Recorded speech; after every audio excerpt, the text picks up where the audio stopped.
রাধে রাধে, জয় গোবিন্দ। 2022 সালের 5 নভেম্বর হইতে আমাদের ভাগবত সঙ্গের শুভ সূচনা হয়।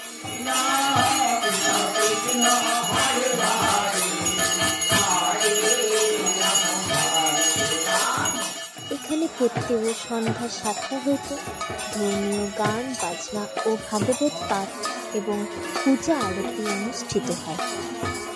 এছাড়া প্রত্যেক পূর্ণিমার মধ্যাহ্নে মহাপ্রভুর ভোগ হয়। এই সহিত অনুষ্ঠানে সকল সনাতন ধর্মের ভক্তবৃন্দদের আমাদের ভাগবত সঙ্গে আসার জন্য আমন্ত্রণ রইল। আমাদের ঠিকানা 27 নম্বর ওয়ার্ড, দেবীনগর, রায়গঞ্জ, উত্তর দিনাজপুর। রাধে রাধে।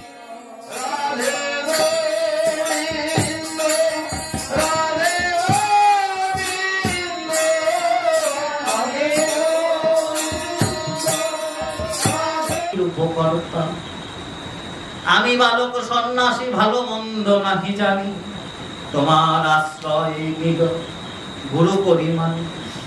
আমি বালক সন্ন্যাসী, অল্প বয়স আমার, আর তুমি বয়স জ্যেষ্ঠ, তারপরে আবার এত বড় পণ্ডিত, রাজ পণ্ডিত, তুমি আমার গুরু সমতুল্য, তোমাকে আমি গুরু জ্ঞানেই প্রণাম করি। উভয়ের কি করছে? প্রশংসা করছে। এটা হলো ভদ্রতা। ভদ্রতা কাকে বলে? এগুলো ভেঙে বলতে হবে। আমরা অনেক ভদ্রতা কথা শুনি, অমুক অভদ্র, ভদ্র। ভদ্রতা মানে কি বোঝায়? কি ভদ্রতা? কথার অর্থ একে অপরের প্রশংসা করা, সেটাই ভদ্র। তুমি একজনকে যা তা বলে গালাগালি করছো, এটাই হচ্ছে অভদ্রতা। আর সমস্ত অপরাধ তার মধ্যে থাকা সত্ত্বেও তার যেটুকু ভালো আছে দুই একটা, সেটুকুই তুলে ধরা, এই হলো সত্য। একে বলে নিন্দা করাটা হচ্ছে অভদ্রতা। নিন্দুকের কাজ হলো নিন্দা, তাদের অভদ্র বলা হয়, অসভ্য বলা হয়। কখনো কারো নিন্দা করতে না। নিন্দা করলে তো তার যে পাপ তোমার ঘাড়ে আসবে, এই জন্য নিন্দা কখনো করতে নেই। যারা উদার পুরুষ, উচ্চ মার্গের পুরুষ, তারা খারাপের মধ্যেও ভালো দেখে। যেরকম এক চোর ভোরের বেলা গেছে স্নান করতে, সারা রাত ধরে চুরি করছে। গরমকালের দিন যখন প্রায় 4টা বাজে, তখন এসছে, ভুল বললাম, শীতকালের দিন। দিনটা শীতকালের, মাসটা ছিল পৌষ মাস। পৌষ মাসের ঠান্ডা। পৌষ মাসের ঠান্ডায় মানুষ এমনি কাঁপে। যখন ভোর 4টা বাজে, ও চুরি করে বাড়িতে এসছে। বাড়িতে এসে নিয়ে ঠক ঠক করছে, ও গিন্নি দরজা খোলো। আরে দরজা খোলো। গিন্নি তো ল্যাপের তলায় ঢুকছে। আর শীতের দিন, বাচ্চা কাচ্চাদের নিয়ে ওই তো আর দরজাই খোলে না। অনেক, ও গিন্নি দরজা খোলো, ও গিন্নি। গিন্নি তো একেবারে আরামে লেপের তলায় ঘুমিয়ে আছে, বিরক্ত হয়ে, ও ভোরই হয়ে যাবে, যাক একবারে স্নান করেই আসি, একটা যায় গঙ্গায় ডুব দিয়ে আসি, তারপরে এসে এদের তুলে নিয়ে তারপরে খাওয়া দাওয়া করে আমি দেবো, টানটা দেবো। সারা রাত্রে অনেক পরিশ্রম হচ্ছে, চুরি যা করছে সব রান্নাঘরে দরজা খুলে তার মধ্যে ঢোকাই তুই, ও গেছে গঙ্গায় স্নান করে। গিয়ে গঙ্গার ঘাটে অন্ধকার চারদিক, ওর মধ্যে সিঁড়ি দিয়ে নেমে গিয়ে আর গঙ্গায় ডুব দিচ্ছে, আপুস আপুস করে ডুব দিচ্ছে। এমন সময় করতাল বাজাতে বাজাতে এক সাধু বাবা আসছে। ভজ গৌরাঙ্গ কহ গৌরাঙ্গ লহ গৌরাঙ্গের নাম রে, যে জনা গৌরাঙ্গ ভজে সে হয় আমার প্রাণ রে। দিন গেলে হা গৌরাঙ্গ যে বলে একবার রে, সে জনই আমারও হয়, আমি হই তার রে। ভজ গৌরাঙ্গ। কি বলে বাবা? দেখো কত বড় সাধু। আমারই আসতে দেরি হয়ে গেছে, এই ঠান্ডার মধ্যে পৌষ মাসের দিন দেখো গঙ্গা স্নান করছে, কত পুণ্যবান করতো। আরে তুমি কোথার থেকে আসছো গো, তোমার চরণে। এখন চোর নিচের দিকে দাঁড়ায় আমারে প্রণাম করে কে? ও কি আমার থেকেও, নিজের থেকে আমারে বড় চোর মনে করে? ওর আসতে দেরি হয়েছে। ওইও বেটা আমার মতো চুরি করে আসে, বউ হয়তো দরজা খুলে নেই, ঠান্ডার মধ্যে দরজা লাগাই শুয়ে আছে, এই জন্যই হয়তো ওইও ঠান্ডাই তো শান্ত। আরে সাধু চিন্তা করে আমার চেয়েও কত বড় সাধু, দেখো আগে আগে চলে। এই হচ্ছে মনোভাব, যার যেমন ভাব তার তেমন প্রাপ্তি। এখানেও সেই রকমই কথা। আমি বালক সন্ন্যাসী, ভালো মন্দ নাহি জানি, তোমার আশ্রয় নিল গুরু কহিমা। ভদ্রতা, উভয়ের প্রশংসা করছে। নিমাই পণ্ডিত কত বড় পণ্ডিত তা তো জানতে আর কারো বাকি নাই। যিনি দিগ্বিজয়ী পণ্ডিত, যার মুখে সরস্বতী বসেছিল জিহ্বায়, তাকে পর্যন্ত ওই নিমাই হারিয়েছে তার ভুল ধরে। নবদ্বীপে দিগ্বিজয়ী পণ্ডিতের হার হয়েছে। এত বড় পণ্ডিত মহাপ্রভার হবেই না কেন, তিনি তো জগৎ প্রভু শ্রীকৃষ্ণ। কৃষ্ণের যে জ্ঞান তা তো সমগ্র জ্ঞান। কৃষ্ণের কাছে কি কোনো কিছুর অভাব আছে? তিনি ঐশ্বর্যপূর্ণ ভগবান। ঐশ্বর্যস্য সমগ্রস্য বীর্যস্য যশস্বস্ত্রীয় জ্ঞান বৈরাগ্য চৈব সন্ন্যানৈতি ভবাঙ্গনা। তাই সমগ্র জ্ঞান কৃষ্ণের মধ্যে আছে। আর সেই কৃষ্ণই কলিযুগে শ্রীকৃষ্ণ চৈতন্য মহাপ্রভু। তাই তো তার মধ্যে সেই কৃষ্ণই তো এবে গৌরাঙ্গ, এবে মহাপ্রভু। কিন্তু প্রভু আজ বিনয়ী তার সঙ্গে ভক্তকে বলছে, আমি কি জানি তুমি গুরু মানুষ, তোমার এত গায়ন এত পাণ্ডিত্য, হে পণ্ডিত মশাই, আপনি কৃপা করে আমাকে গ্রহণ করুন, অধম জ্ঞানী দাস জ্ঞানী। দুজনে দুজনের উভয়ের প্রশংসা, উভয়কে বিশ্লেষণ করছে। তোমার সঙ্গ লাগি মোরে থাগমন, সর্বপ্রকারে আমার করিবে পালন। ভট্টাচার্য মশাই, আমি তো তোমার জন্যই এসেছি। হ্যাঁ, কি বলছো? তুমি আমার জন্য এসেছো সন্ন্যাসী? আমি তো তোমার জন্যই এসেছি সন্ন্যাসী, তুমি আমার জন্য এসেছো। এই বল, আজি যেই হইল আমার বড়ই বিপত্তি, তাহা হইতে বলে তুমি আমার অব্যাহতি। ভট্টাচার্য কই একলে না যাইব দর্শনে, আমার সঙ্গে যাইব কিবা আমার লোক শোনে। রহু কহে মন্দির ভেতরে না যাইব, গরুড়ের পাছে রহি দর্শন করিব। ভট্টাচার্য, হে পণ্ডিত মশাই, আবার দেখতে দেখতে মধ্যাহ্ন হলো। আমি যাই জগন্নাথ দর্শনে। 3 বার জগন্নাথকে দর্শন করতে প্রভু বললেন, এবার আর ভেতরে যাব। ভেতরে গেলে কেমন জানি লাগে। তাই গরুড়ের যে স্তম্ভটা আছে, সেই গরুড়ের স্তম্ভের ওখানে দাঁড়িয়েই আমি জগন্নাথকে দর্শন করি। পণ্ডিত বললেন, সেই ভালো, সে বেশি সামনে যাওয়ার দরকার নেই। গোপীনাথ আচার্যের কহে সার্বভৌম, তুমি গোসাই রে লইয়া করাইও দর্শন। গোসাই মানে মহাপ্রভু, মহাপ্রভুকে নিয়ে, চৈতন্যদেবকে নিয়ে তুমি দর্শন করিও। গোপীনাথ আচার্য, আমার মাতৃ ব্যসাগৃহ নির্জন স্থান, তাহা বাসা দেহ কর সর্ব সমাধান। গোপীনাথ প্রভু লইয়া তাহা বাসা দিল, জল জলপত্রাদি সমাধান করিল। আর দিন গোপীনাথ প্রভু স্থানে গিয়া শয্যা স্থান দর্শন করাইল লইয়া। মুকুন্দ দত্ত লইয়া আইল সার্বভৌম স্থানে, সার্বভৌম কিছু তারে বলিল বচনে। প্রকৃতি বিনয়ী সন্ন্যাসী দেখিতে সুন্দর, আমার বহু প্রীতি বাড়ি ইহার লোক। যে দেখেছে তারই তাই হচ্ছে। এত সুন্দর দেখতে সন্ন্যাসীটা, আর এত অল্প বয়স, দেখলে মনের ভিতরে জানি কেমন লাগে। তাই হয়, একটা সুন্দর বাচ্চা, ছোট বাচ্চা, গাদুম গুদুম চায়, যে দেখবে তারই বাৎসল্যভাব উদয়। সেই রকমই সন্ন্যাসী এত সুন্দর, সন্ন্যাসীকে দেখলেই জানি ভেতরটা কেমন লাগে, প্রীতি হয়। মানে প্রসন্ন হয় অন্তর। এমনও মানুষ আছে দেখলে পরেই রাগ আছে না, মুখ চোখ এমন করে দেখলে পরেই রাগ। আবার এমন মানুষ আছে, আমার এক পণ্ডিত মশাই ছিল, আমি যার কাছে সংস্কৃত করতাম, ব্রাহ্মণ, তো উনি আমারে গল্প করতেছে কালী পূজা করতে, পণ্ডিত তো কালী পূজা করতে গেছে, এমন কালী প্রতিমা বানাইছে কালীর মুখের দিকেই বলে তাকাইতে ইচ্ছা করতেছে, বলে উনি শুধু ঘটের দিকে তাকায় পূজা করেছে, বলে এমন প্রতিমা বানাইছে যে ওই ঠাকুরের মুখের দিকে আর দেখতে ইচ্ছা করে প্রতিমা। আবার এমন এমন প্রতিমা বানায় মনে হয় সারাদিন মুখের দিকে থাকে। মানুষেরও ওরকম কত মানুষ আছে দেখলে পরে তাকে আরো দেখতে ইচ্ছা করে, ভালো লাগে সামনে। আমার এমনও মানুষ আছে এত মানে কুচ্ছি তার মুখের দিকে তাকাতে ইচ্ছা। তো মহাপ্রভু এমনই সুন্দর, বারে বারে শুধু ওই মুখের দিকেই তাকাতে ইচ্ছা করে, বারে বারে শুধু ওই দেখতেই ইচ্ছা করে প্রভু।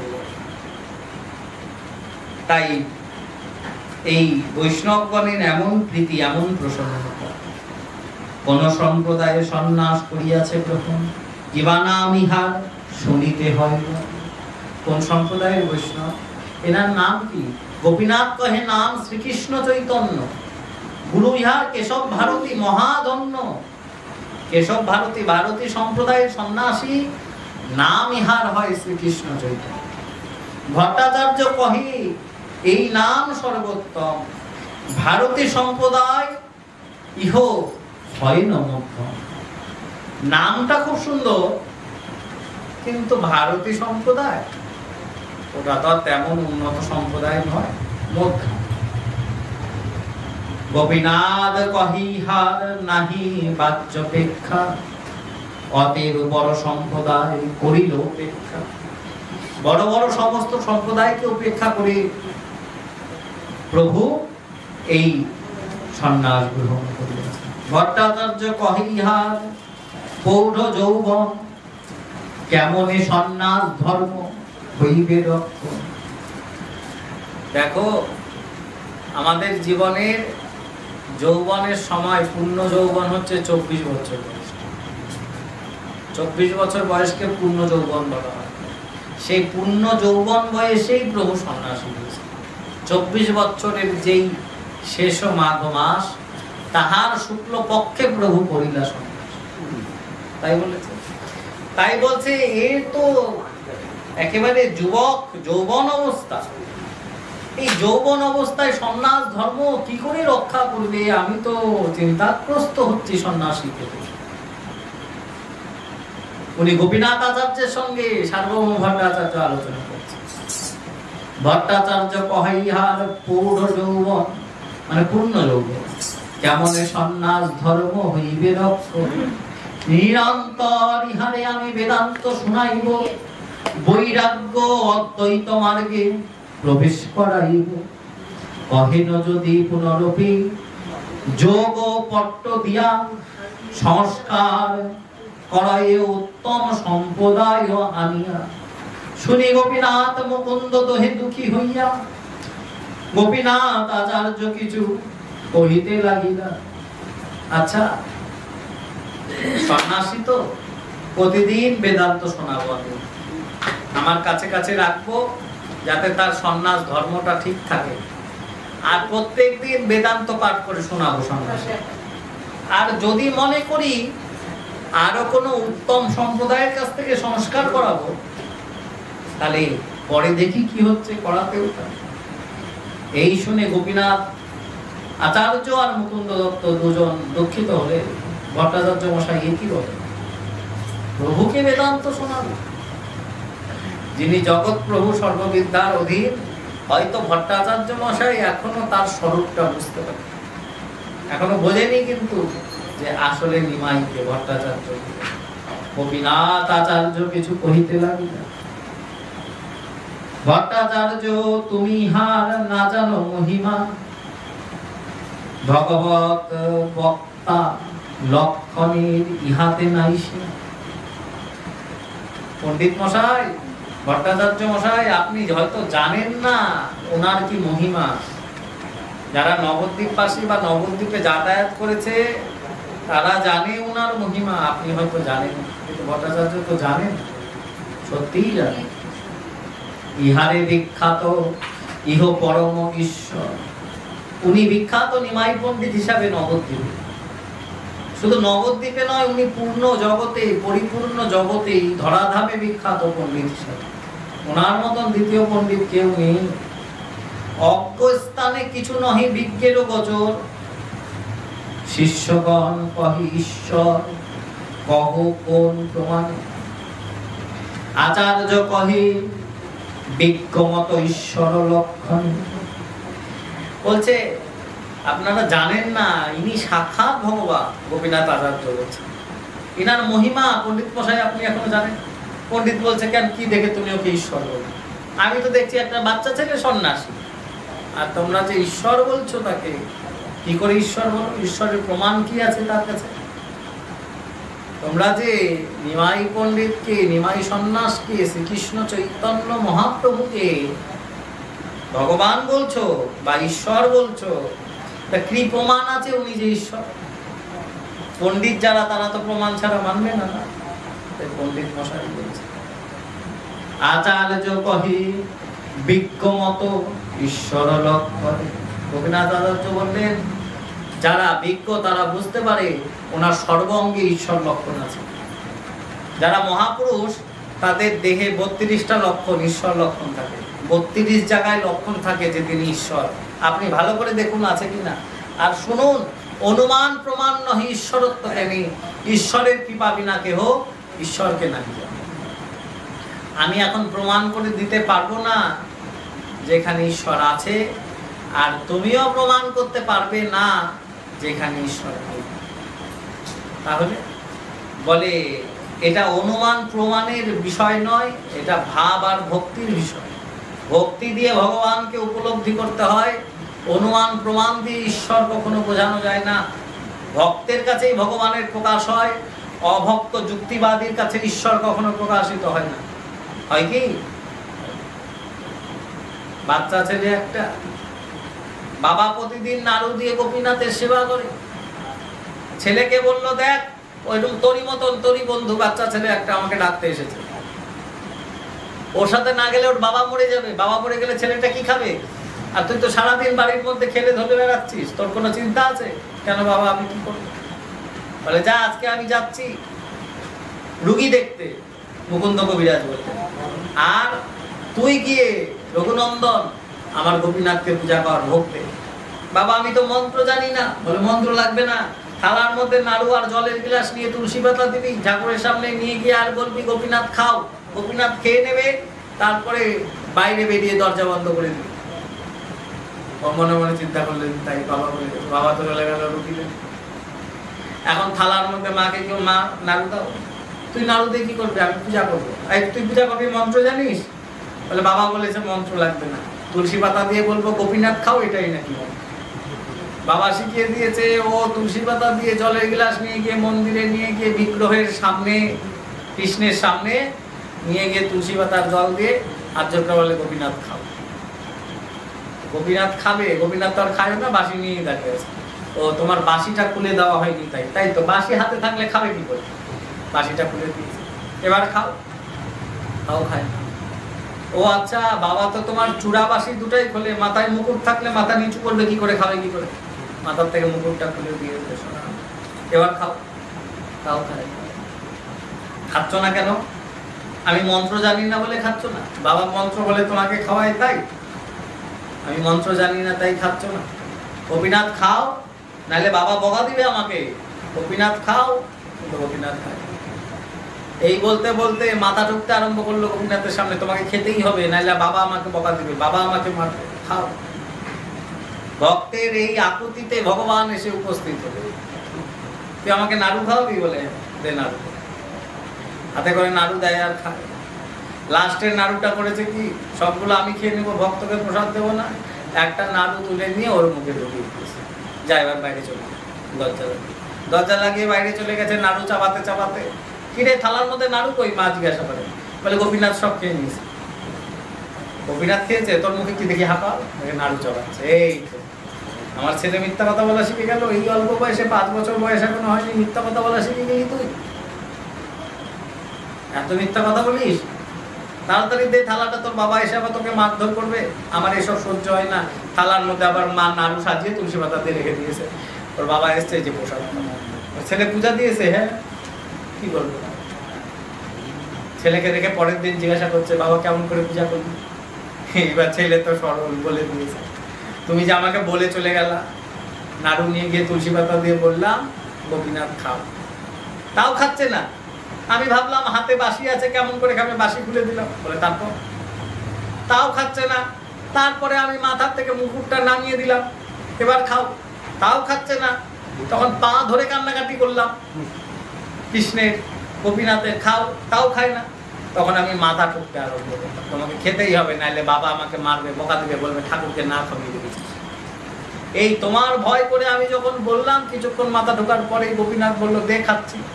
তখন আমি একটা একটা করে হাতে নাড়ু দিলাম, খেয়ে নিল, আর লাস্টের নাড়ুটা আমাকে খাইয়ে দিয়ে গোপীনাথ আবার চলে। আবার ওই কৃষ্ণ বলে সারা জীবন ধরে গোপীনাথের সেবা করলাম, কোনোদিন গোপীনাথ আমাদের নাড়ু খাওয়াইলো না, আমার হাতে খাইলো, তোর হাতে খেয়ে নিল। বলে তুই মন্ত্র জানিস না, তন্ত্র জানিস না, নিয়ম জানিস না, তোর এখনো কইতা হয় নাই, গোপীনাথ খাই নিল তোর হাতে। গোপীনাথকে খাইয়ে দেখাতে পারবি? হ্যাঁ, আবার কালকে তুই বুঝাবি। পরের দিনকা হাতে নাড়ুর থালা, জলের গ্লাস, তুলসী পাতা দিয়ে ঘরের ভিতরে বাচ্চাটাকে ঢুকিয়ে দিয়েছে, আর বাবা বাইরে দরজায় দাঁড়িয়ে আছে। ওই একই ঘটনা, গোপীনাথ খাও, গোপীনাথ খাও, গোপীনাথ খায় না। মাথা ঢুকতে আরম্ভ করলেন গোপীনাথের কাছে। কিছুক্ষণ পরে গোপীনাথ এসে হাজির হলে, ছেলে নাড়ু দিচ্ছে, অদৃশ্য হয়ে যাচ্ছে। দরজার আড়াল থেকে বাবা দেখতে পাচ্ছে নাড়ুগুলো অদৃশ্য হচ্ছে কোথায়? সত্যি কি ভগবান খাচ্ছে? কই আমি কেন দেখতে পাচ্ছি না? দরজা খুলে ঘরের ভিতরে ঢুকে পড়েছে রঘুনন্দন। কে খাচ্ছে নাড়ু? বলে ওই দেখো গোপাল খাচ্ছে আর হাসছে, গোপীনাথ খাচ্ছে। কই আমি তো দেখতে পাচ্ছি না। বাবা তোমাকে দেখতে পাচ্ছে না কেন? তুমি আমাকে দেখা দিচ্ছ, বাবাকে দিবা? বলে তোর যে শিশুর সরল মন, তা তোর বাবা সরল মনে থাকলে আমাকে দেখা যায়। ঈশ্বরকে দেখতে গেলে পরমহংস হতে হবে। রামকৃষ্ণদেব যেমন পরমহংস, নিগমানন্দ পরমহংস।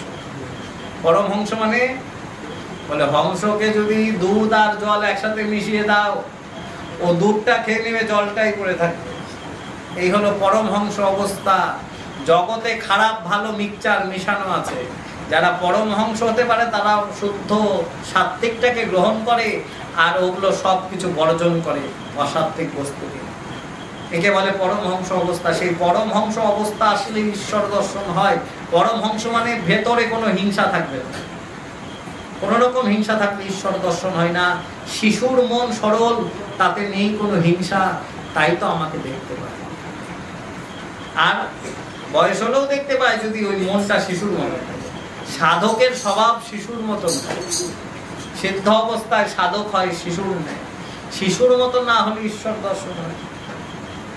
বড় বড় মহাত্মাদের দেখবেন আধা পাগল, বাচ্চাদের মতো। কেন?